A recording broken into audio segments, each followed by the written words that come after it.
Ang MMDA po ay may budget na mahigit 4 billion pesos every year. Ito po ay pera ng taong bayan. Nararapat lamang po na tugunan ng MMDA ang kanilang mandato ng tama, maayos, patas at hindi karagdagang pahirap sa mga motorista. Sa MMDA po, we have intelligence funds of 21 million. Ginagamit po ito para sa panguhuli ng mga kolorum at iwaling mga empleyado.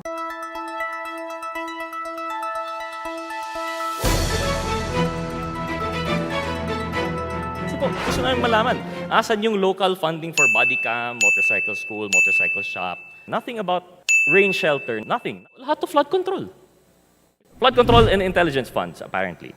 We have some problems with this agency po, no? My partner, si Congressman Posita, there are problems in policy. Sa hanay po namin, nararamdaman po namin, medyo dinidiinan when it comes to motorcycle lane, single ticket. Yun nga po, yung shelter, nasabi naman po that we will be fixing. Pero ito nga po, yung binigay 2024, lahat flood control. Makikita lamang natin ang MMDA kapag mayroon ng pagbaha at buhol-buhol na ang trapiko sa Kamaynilaan. Ang ginagawa po nila ay reactive measures, hindi proactive measures.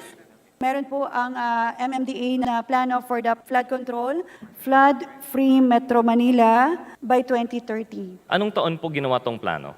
2013 po, So since 2013, 10 years na po tayo. 2013 pa po ito ginagawa. A few days ago, sa EDSA nga lang, nagkabaha rin. Pero by the time siguro na matapos to, may ibang flood-prone areas na. nasa MMDA po kasi ang flood management.